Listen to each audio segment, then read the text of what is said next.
Join me in the pledge. I pledge allegiance to the flag of the United States of America and to the republic for which it stands, one nation, under God, indivisible, with liberty and justice for all.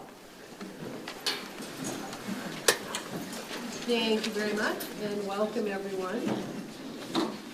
Do we have any adjustments to the agenda? I have two adjustments, 7 new business. A, staff resignations, Liz Sheila Cochran, nursing specialist, EDS, and David Layton, food service director, district-wide. That's all I have. Really, that's all I got? That's all, really? Yeah. Moving along, great. Approval of minutes for the February 14th, 2023 meeting. Do I hear a motion? I'll make a motion to accept the minutes. Do you hear a second? Second. Any discussion on that motion? Seeing none, all those in favor? Those opposed? Okay. Moving on to public comment. This is a time when we, the board, would like to hear from the members of the audience if they would like to address the board. If you could give us your name and the town that you're from, we would love to hear from you.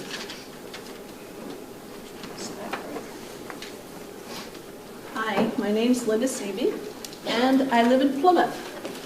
I have a few papers here for you, and if it's all right, I'll share this piece of the desk with you, okay? Just for a minute. And yeah, just take them, pass them down, that would be wonderful. Thank you. We'll do the same on this side. Thank you very much.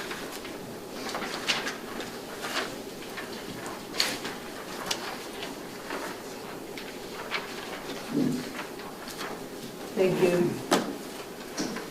This dear RSU 19 school board members, thank you for your time and for all of you that serve on this board. I know that the sacrifices that you make to be on the board, and some of you have been on the board for a number of years now, and it's been a big commitment, and we really do appreciate that. I first addressed this topic in early December after reading a letter written by Courtney Cole, one of the teachers in the Etna-Dixmont Public School. Along with the letter, she had addressed a second letter to the board with 12 of the educators in the school, signed with 5 points of why they do not want to add Plymouth to the name of the building or their correspondence. She states that leaving the name just Etna-Dixmont has many benefits. I have attended the 2 ad hoc renaming committee meetings, and after the committee sent out the surveys to be filled out and returned to the superintendent's office by mail, in person, or email, the meeting ended with the committee deciding to continue to process data and have more discussion on this topic. They will review the next steps at their April meeting. Do you know the number of students enrolled at the Etna-Dixmont Plymouth School?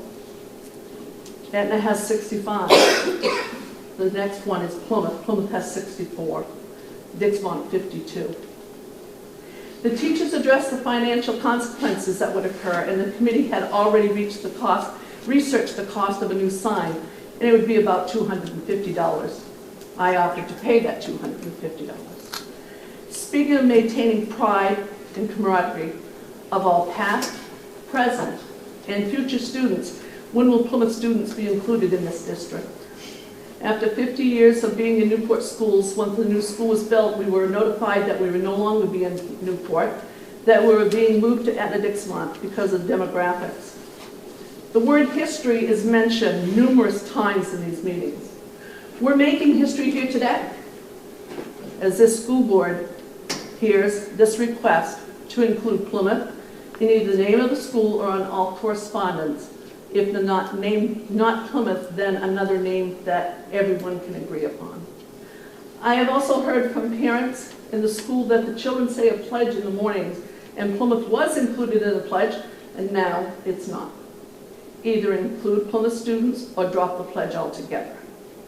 I am tired of hearing that it doesn't make any difference to the students, and I'm here to tell you that it does. As educators, parents, board members, we are to make all children feel that they are important and special, while receiving the same treatment as everyone else. RSU 19 represents 8 towns, not just 7. It looks like there's a few solutions to this. Either put the name change forward, or we can bring all the Plymouth students back into Newport to the new school, or build a new pre-K grade to 4th in Plymouth. And then if everybody wants to talk about history, let's go back and read the history of about 40 years ago on the board. And you'll see that this was to be done years ago, and today Plymouth is still without a school. I want to thank you for your time, but I also have something else. I'm just going to pass out, the copies aren't very well printed off my printer today for some reason. But I'm just going to have some of you, I'm going to ask you to please just look at this. And I think you have it from the last meeting. So I'm going to skip a few here. I know Dave has it. Thank you, Dave, for representing Plymouth.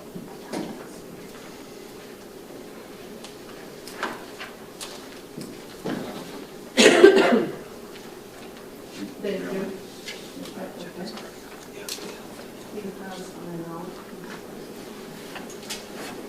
I think you have 2 here. Thank you. Separate envelopes, and I know that I'm going to pass. I'm taking time for your time. Okay.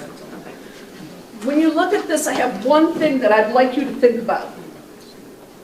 The words politics. Look at this list and think of the word politics. I want to thank all of you very much. Thank you for your time, and I'll be seeing you in April at the next meeting. Thank you.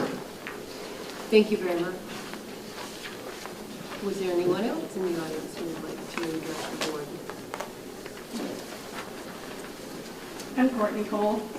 I'm from Dixmont. Good evening. I'm a resident of Dixmont, a former graduate, a parent of a graduate, and a teacher at the end of Dixmont School. I have also been attending the meetings of the ad hoc committee developed to consider changing the name of the school. I appreciate this moment to share. This committee created a survey to get an idea on whether the communities wanted to explore changing the name of Etna Dixmont School or wish to keep the name the same. Across the district, a greater number of responses indicated the desire to keep the name the same. When the committee broke that down further to only responses from Etna, Dixmont, and Plymouth, 2/3 of the respondents indicated that they would like to see the name remain Etna Dixmont School. The town of Plymouth had more respondents to this survey than the towns of Etna and Dixmont combined. To me, these results indicate there is no need to move forward with considering a name change. My understanding is that even in light of these results, the ad hoc committee may continue to move forward with considering changing the name. Much like Andover, Benton, Monroe, Trenton, and Unity Elementary Schools, our name is based on physical location. These are only a few. Many more elementary schools across our state are based on physical location. What is unique and intriguing about Etna Dixmont School is that we're located on the town line, with part of our school being in Etna and part of our school being in Dixmont. We currently serve students from 7 towns. To add Plymouth to the school name based on the population served rather than physical location would lead to excluding a minority of students. I urge the board members to also consider the financial consequences incurred if we move forward with a name change. While I have not heard a totality of the estimate, the amount that will be accrued by the district is unnecessary based on the desires of your constituents. I thank you for your time. I truly appreciate your service and your consideration. Thank you. Jennifer Hambrock. I live in Orrington. That's where I reside, but I'm also a teacher at the Etna Dixmont School. Thank you for the opportunity to speak at tonight's meeting. I'm here to share my thoughts on the change of the name of the Etna Dixmont School. I have been a teacher at the Etna Dixmont School. This is my 33rd year teaching in this community. And although I live 40 minutes away from the school, I have had the opportunity to teach in other districts. I have stayed in this district because I love this community and the children that I've had the privilege to serve. To my knowledge, Mr. Hammer was approached earlier this year by a couple of people with concerns that the Plymouth students did not feel as though they belonged in our school. This happening several years after Plymouth children joined our school. Soon after that, the renaming subcommittee was formed to address the changing of the name of the school. Since then, comments have been made at previous school board meetings and on social media, questioning whether the teachers at the Dixmont School even care about Plymouth students. I personally was offended by these statements, as well as many of my colleagues. Our integrity was questioned, and such statements are simply absurd. The teachers at our school care about all students, and we educate those students no matter what town they reside in. I will not go into detail about the results of the survey, as Courtney has already addressed that, and I share her thoughts and concerns. Before changing the name of anything, the committee and community should be aware of the history, the impact, and the cost of the changes. When I first came to the Dixmont School, veteran teachers alongside Eleanor Toothacre, our town historian at the time, shared the history of our school, and it was on that day that I personally learned that it was built on the town line, not named for the towns it served. Over the years, I have taught students from several surrounding towns, and no one ever asked why the school did not change its name to include those towns. If they were to have asked, I would have shared the history of the name like I am tonight. I have not heard a student within the halls of our school question or comment on feeling left out or not included in our school because of the name. I personally don't think the letters on a building or a sign in front make someone feel a sense of belonging. It is the climate and the culture that we as teachers at the Dixmont School have created within the school walls that assures students that they matter and are respected citizens within our school community. Changing the name of the school and all that it entails is not free.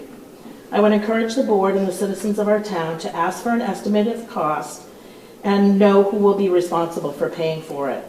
I recently read a comment from an area resident stating that, quote, he wished that people cared more about how poorly kids were doing academically than putting a name on a building.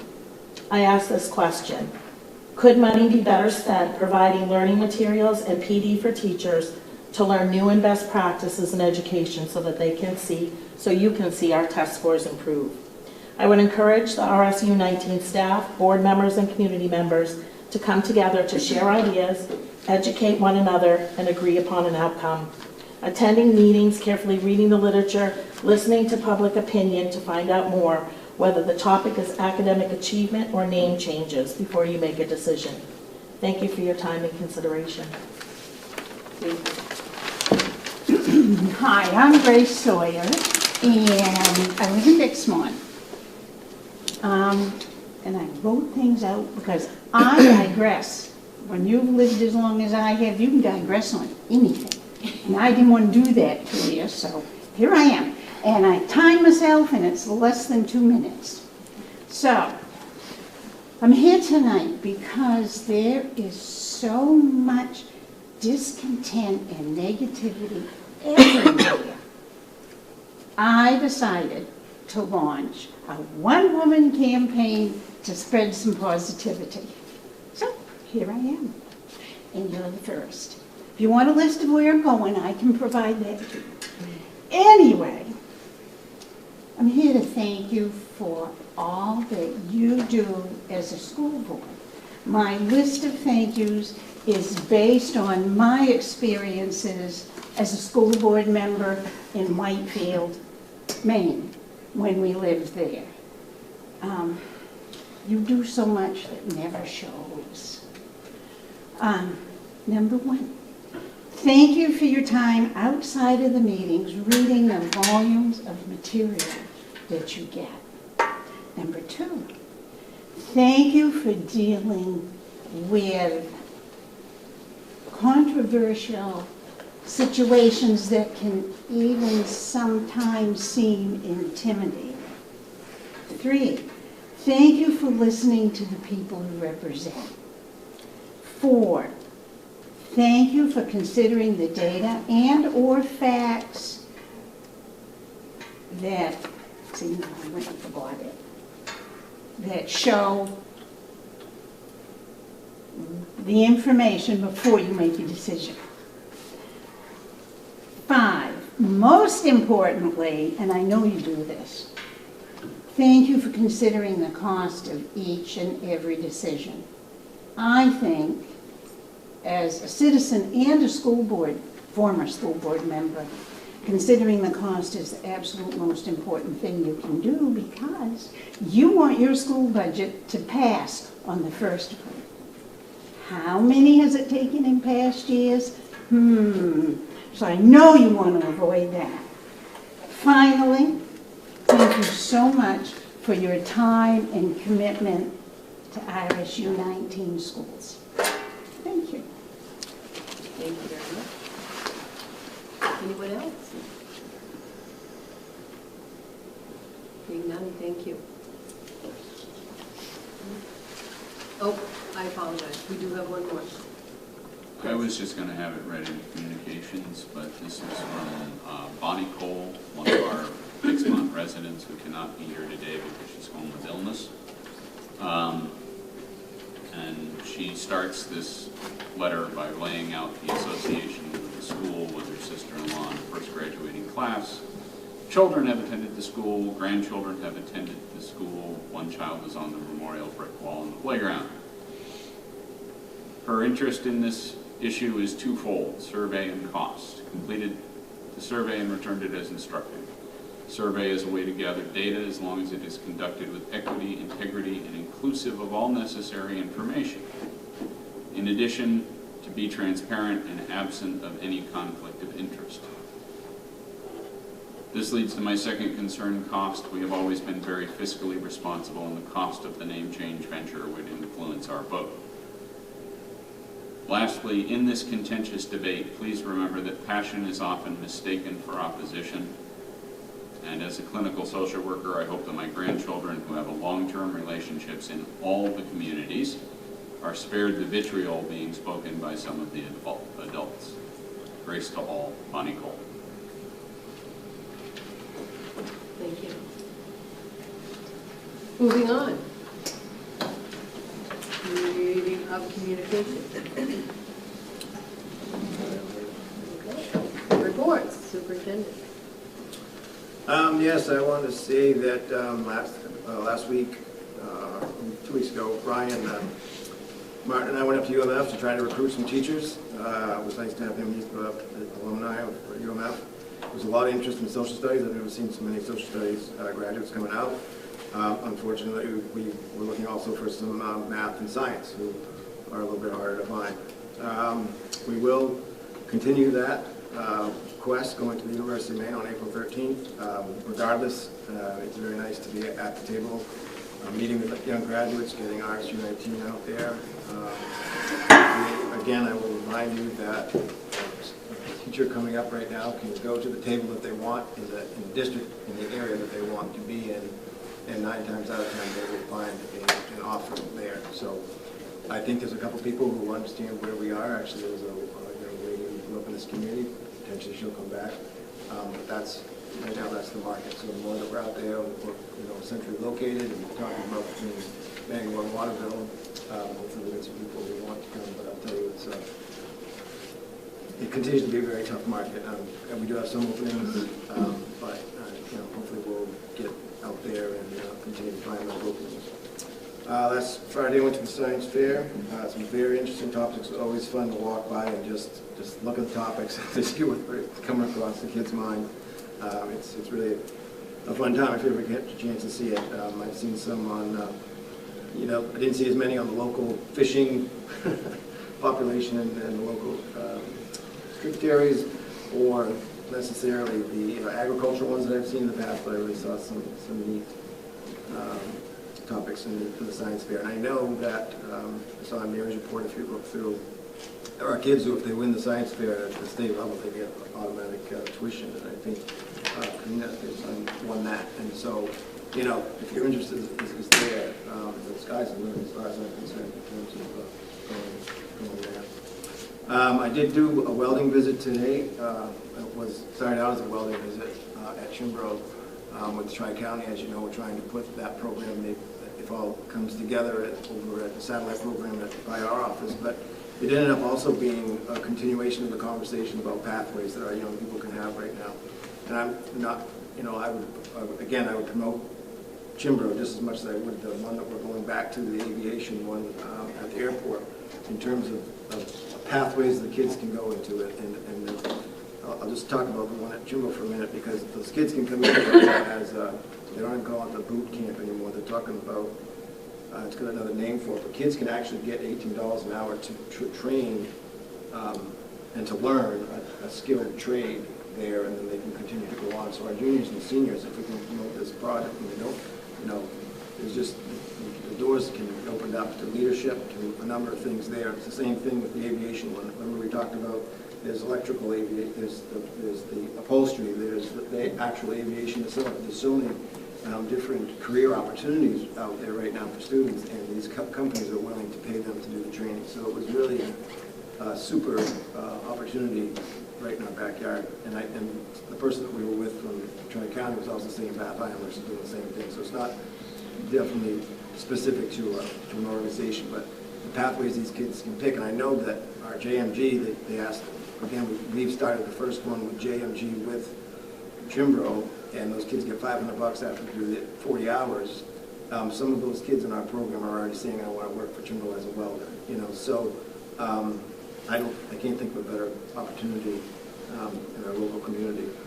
And then we went into the actual welding piece, where they actually discussed the booths and the air exchange and all those types of things. So we're actually trying to get some specifics in terms of what it would look like and what it would cost. And remember, if we do a collaboration with Tri-County with their Perkins grants, they pay some of the money, and then we also would pay some of the money locally. But anything that we put in locally, that obviously would be improvements to the building, that would be long-term improvements to the building. So just keep your ear to that. It's pretty exciting. I think we're going to talk more about it, maybe you'll think more about it. But those are pretty exciting things I've done lately. And I will talk quickly about the road issue. We sat down with Jim Rooker and the local traffic engineer. It's not our road. It's not our property. Jim Rooker would have to go to his committee to get signs that was put up to not have people park out there. It's even a work in progress. And I'm going to trying to work with Diane Morabito, who actually did the first traffic study, to see if she has any ideas, because when she designed this back in 2015, it didn't look like it looks right now. The design for buses was designed a little differently. So that's a work in progress. That's my report. Thank you very much. Moving on to board chair report. I don't have much to report, but I can tell you that after the last meeting that we had, I thought long and hard about our decorum, and I was totally appalled at the way we acted during that meeting. And part of that was my fault, that I didn't stop it when I should have. So I just want you to know that I value everyone's opinion, and I think that everybody should have a right to give their opinion. But from now on, we will be raising our hand. I will call on you when it's appropriate, and there won't be any screaming and yelling from one side of the table to the other. Moving along. Reports of special committees. Budget and finance. Well, as you can see, we've met every Monday since our last meeting.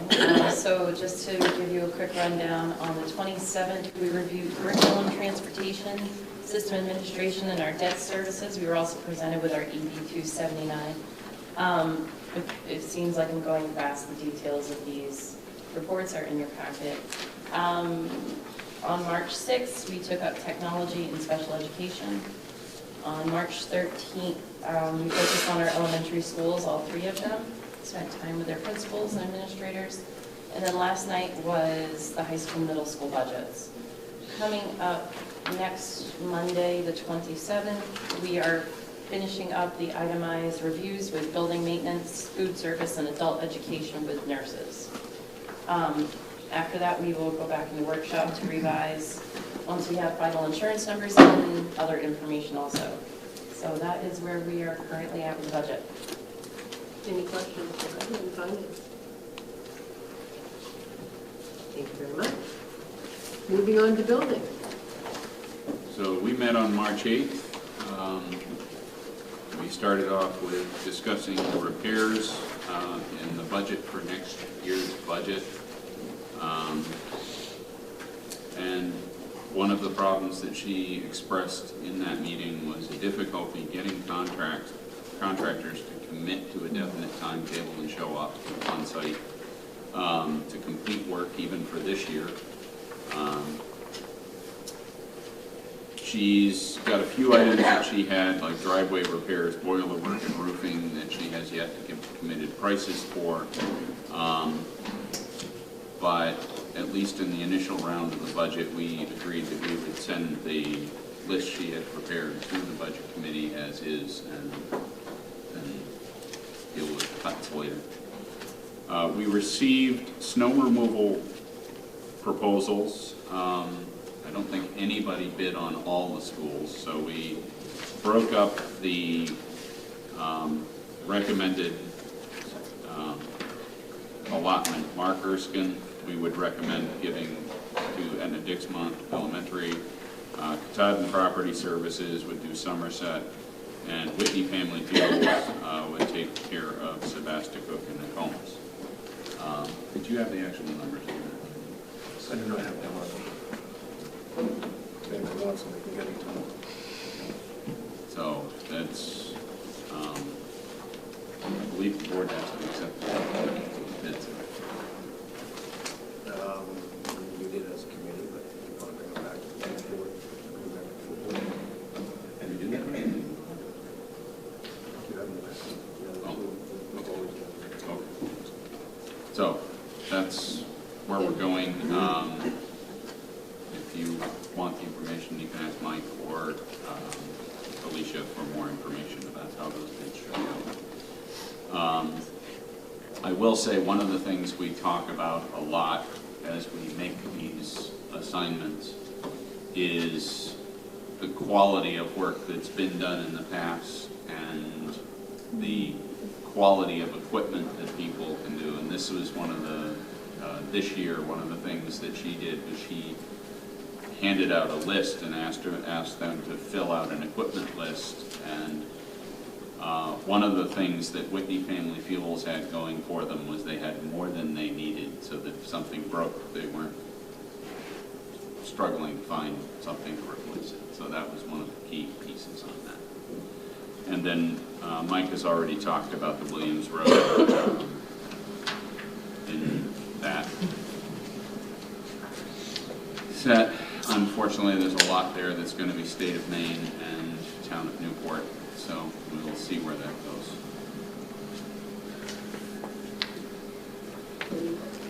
Any questions? Ryan? I'm just curious about the plowing for other properties like the bus garage and across the street.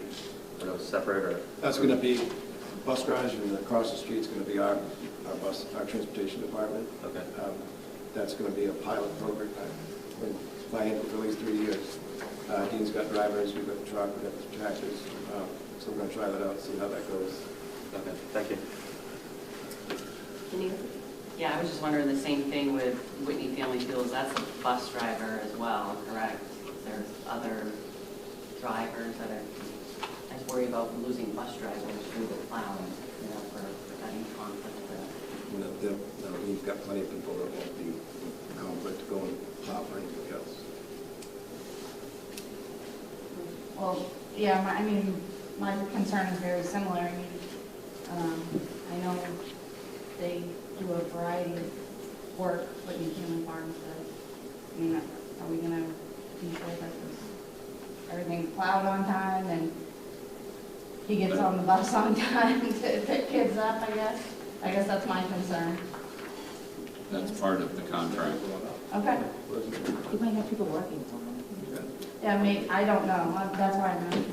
Came highly recommended. Very highly recommended, and I would assume that he would opt himself in that situation. Any other questions? And the last thing that we had on that was, I'm going to skip the update on EDS renaming because that's in another committee report. But Simon has obtained some specific costs on installing the lights, and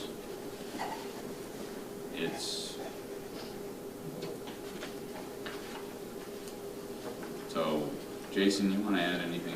You seem to substantial cost, yeah. But I think there's more things we can review. yeah, that's really where we left it, was that we were going to bring it back and look at some of the option costs. So,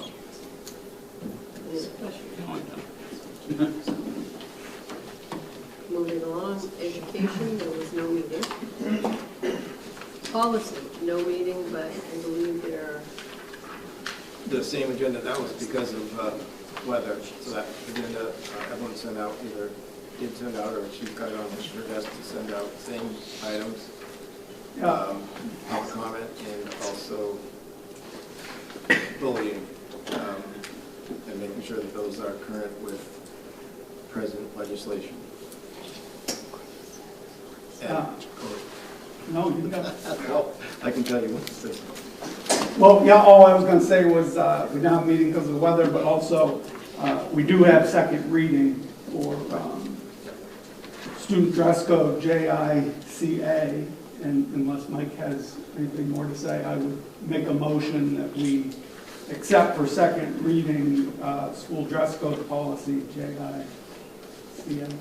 Seconded. Mark. There is a motion and second on the floor. Any discussion on that motion? Paul? Well, I remember the first reading was people wanted to expedite it through a process for whatever reasons.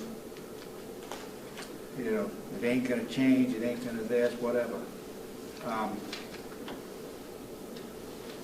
There's a lot of things that could be put in there, should be put in there, and because we're in a hurry or just don't want to, it's a tough, sticky subject, we just want to fly over everybody's head. You know, this society is, we've become a permissive society. And we need to start taking some of our policies back. And as you've heard me say, this is not a bad one to start with. You know, we got these holy genes coming around. Who's going to dictate whether there's 40 holes or one hole? So there's plenty of more work that could be done on this policy. We've become an immoral society. We're so permissive that anything goes.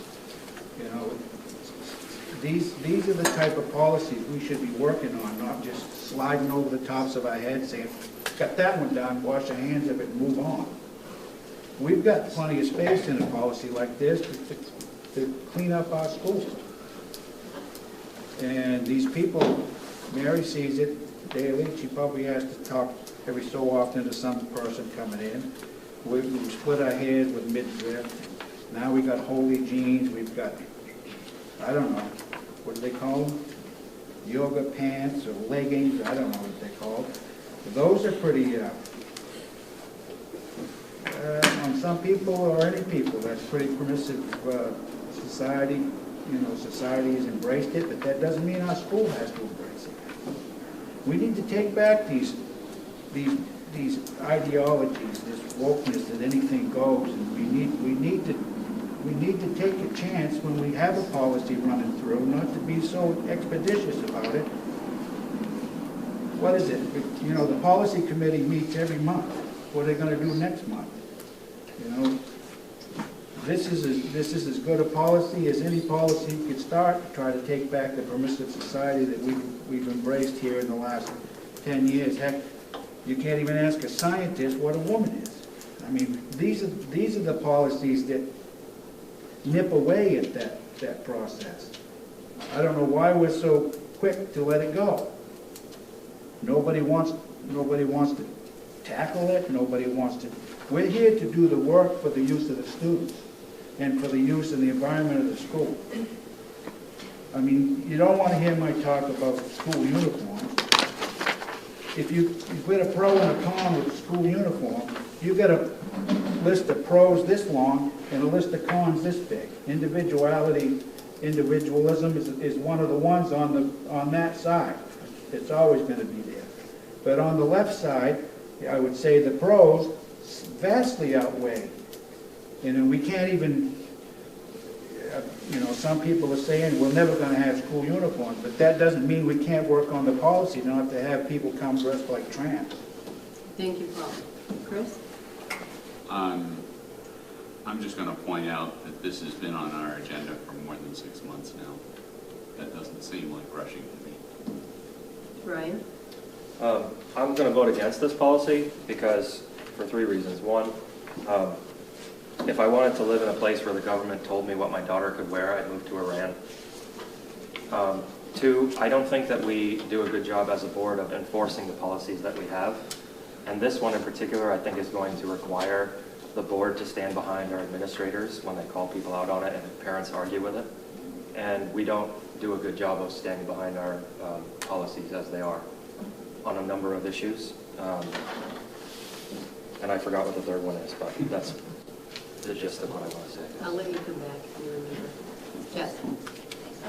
Letter I, clothing not exposing undergarments does not cover body, is very subjective, and it is not limited to specific body parts. It could be a bikini covers your body, or shorty shorts on a boy, and everything else is not covered. So that is extremely a broad subject, and that's why I'm saying no to this policy.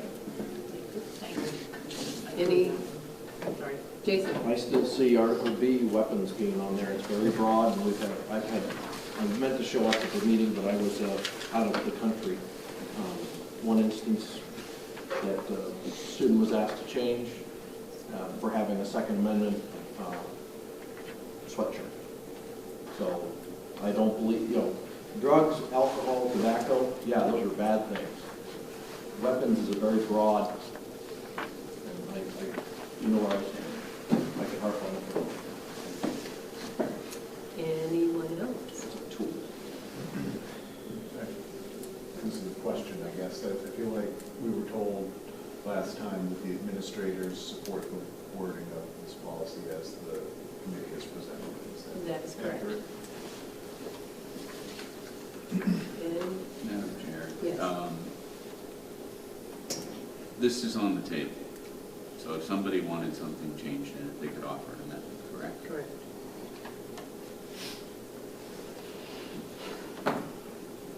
Paul? I don't think it's fair to try to, I don't think it's fair to offer amendments on a policy that's this sticky, perhaps, in some situations. You don't want me to start offering amendments, we'll be here till whatever o'clock. This needs to go back to the policy committee.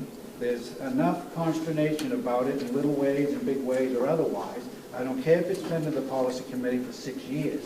If it's worthy to take back to the policy committee to make changes so these people out here can have some teeth in it, underwear, holy pants, one hole here, one hole there.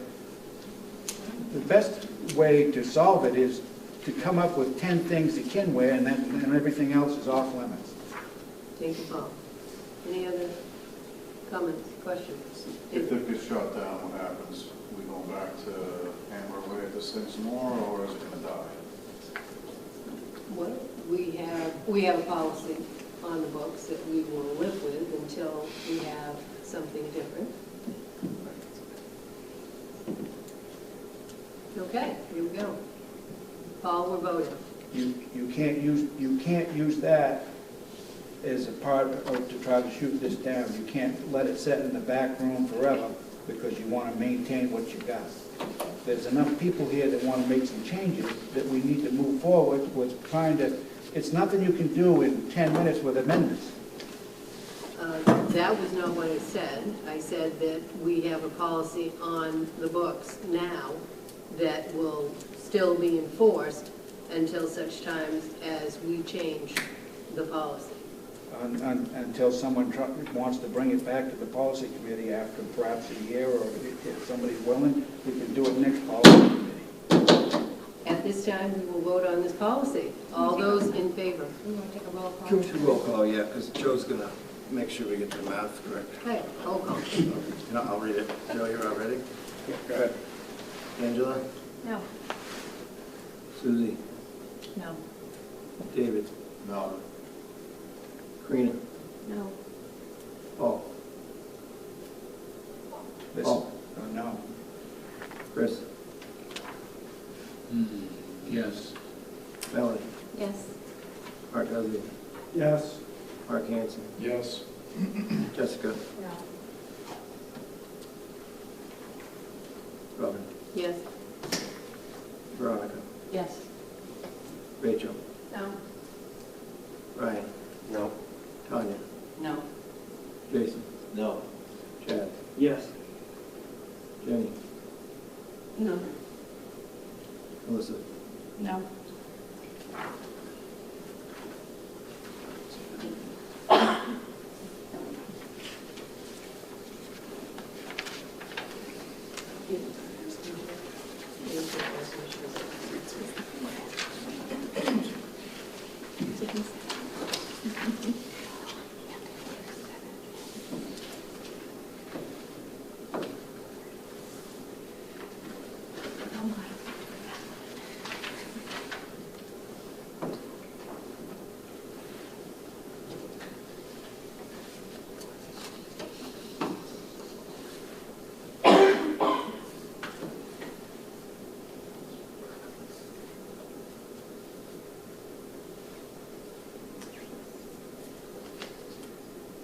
Just in case you're wondering, Joe's adding up the scores.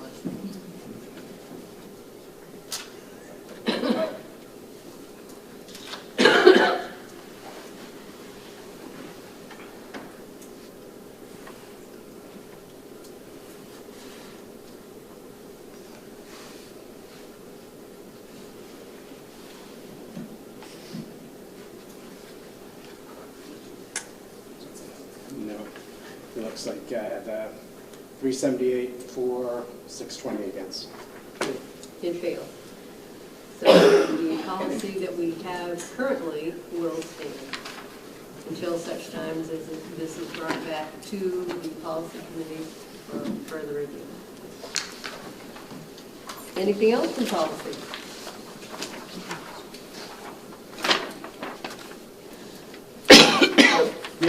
Very good. Moving on, no transportation committee meeting.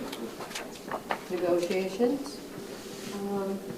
We have an MOA that is valid through the end of the teacher contract that establishes a compensation amount for an item in the contract that we didn't have an amount for. So by doing this MOA, it actually helps central office to not have to create a rate based on each individual salary, but have one standard salary. We needed a rate where a teacher covers for another teacher.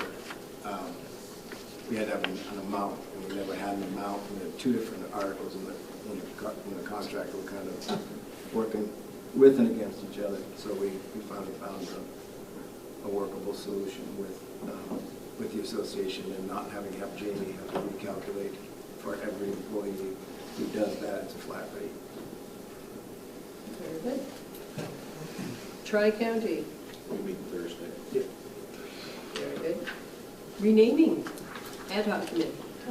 We met on March 8th, and I have agreed to meet again next month because honestly, it was really based off the lack of response to the survey. Out of 1,700 plus, we only received 267 as of tonight back, and even though the majority that we've received are to keep the current EDS, it's still, Plymouth is 1/3 of that school, so we felt there was value in continuing our process, so that's what we'll do next month.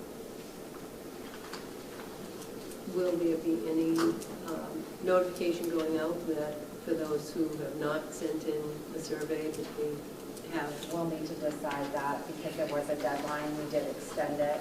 We've received some emails and things like that that we've included in that documentation. Some people felt like they didn't have enough time to respond, and so we want to make sure that everyone's voices are heard. Start fresh. Any questions for the Paul? How did the survey go out, through the mail or? Mail and email. to every citizen in the district? Well, it went to mail through the Edna Dixmont Plymouth residents and then email to the district. Any other questions? Hearing none. Moving on to the extracurricular ad hoc committee. I know everybody wants another committee. We've had this one going, and in the past, I've had Melanie, Mark, Hanson, Robin, Veronica, Ryan, Chad, and Jenny. I wonder if there's anybody else who wants to join this, because we do have to bring this committee back together. We want to discuss a couple things at the middle school primarily, but it just kind of, it's been on the back burner, and we need to bring it back forward. So is there anybody else who wants to be? I would like to. Hannah? I'll turn it to. Is there a certain date that that one is on? I just want to make sure I can. Well, what I will do is, it's kind of one of the ones that maybe could meet before another committee on a day that, if Jean's, Jean, or if it happened to be Simon or somebody, it kind of can fluctuate. It would be an evening meeting, but it might be. You too, Veronica? Jessica? Veronica's already on. Do you want to stay? Oh, sure. Yeah, does anybody not want to be on it, Jenny? We're going to take you off. Chad? You good? Brian? Yeah, I'll do it. Okay. All right, Jess. Okay, Susie, you want to? I can't, no, I I'm so sorry, but no. I have too many responsibilities at home. Unless you want to, I can take it. It's not one of those ones. Parents. Right. House might be not sitting when I get home sometimes. Okay. All right, and if you know, Paul, you want to be on it? Kids are crazy. Well, you said it's extracurricular committee? Ad hoc extracurricular meeting, and it was established back when we was coming together as a district, not as a district, as a middle school kind of prompted it, and then anything that comes up in terms of if there's a new sport that wants to be added, or if somebody has something that they want to bring forward, that committee kind of bounces it around, maybe gathers more information, and then comes forward to the full board. I'd like to get some fine people on it already. Yeah, we have quite a good representation. Okay. Thank you. Moving on. No old business. New business. Staff resignation. Next, we have John Doyle, custodian, Anthony Fury, grade 3.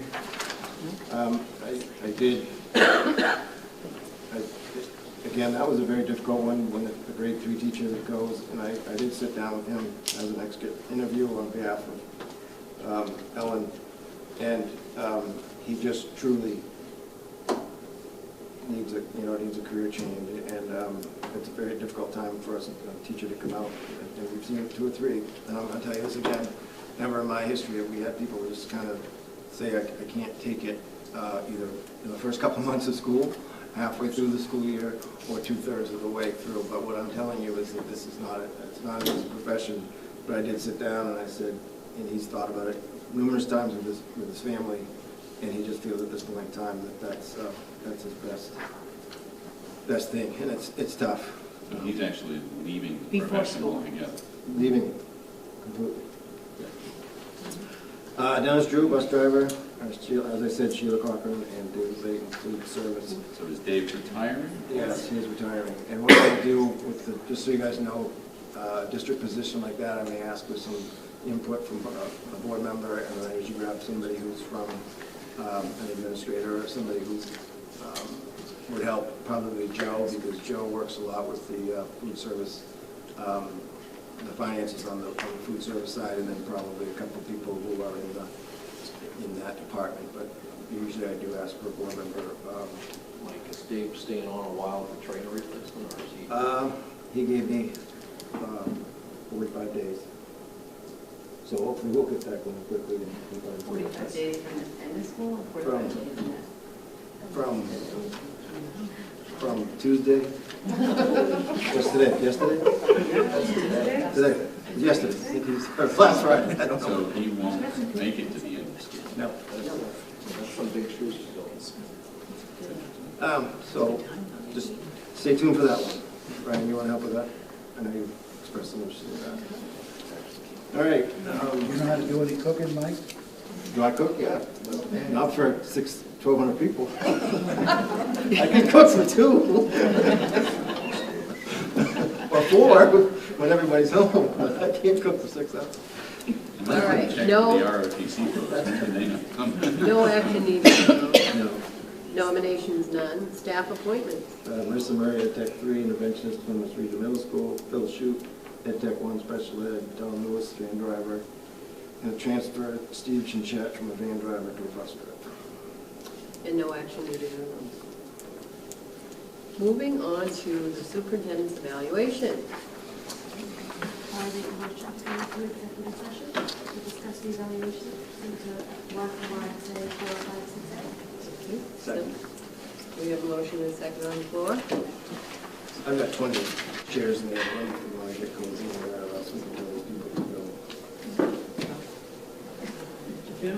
And I really don't. No. That's the I end. guess you guys can go. And Matt, you can shut off the camera for a little while. I'll text you when we're done. Thank you very much, everyone. Thank you. All right, so there's a motion and a second on the floor for you. All those in favor of the motion? I really don't care.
approve my evaluation and then whatever else we're gonna do. Well, is there a continuation of contract? Yes. Well, it could be. The last one we did was we approved it for 2 years. Right, so For we're, 2 years. so this is, so- this could be just approving the evaluations and then take it all up again next year. Because it's. Yeah, it's Because I did contract. yours, That's all. yeah, I did my first evaluation for the year, but I thought you did first. Yeah, We do an we do, evaluation. we do. But the last one We we don't want to voted on extend the was. contract, but with Mike.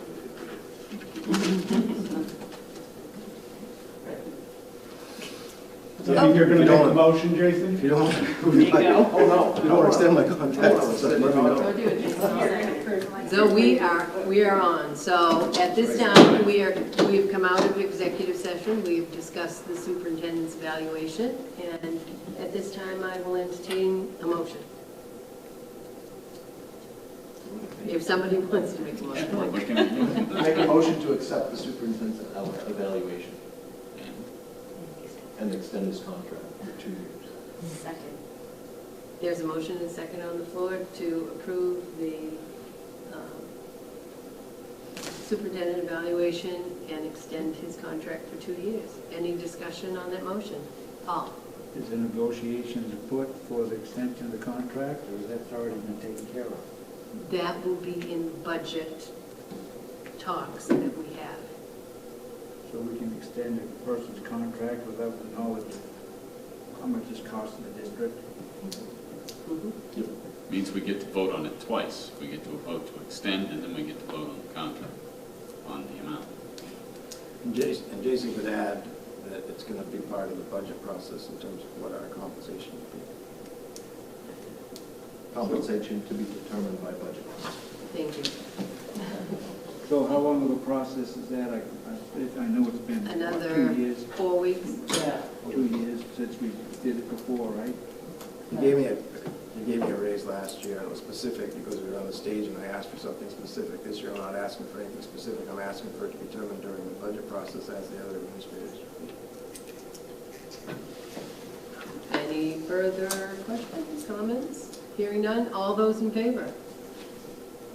Opposed? It passes. We have the superintendent still. At this time, is there any future agenda items?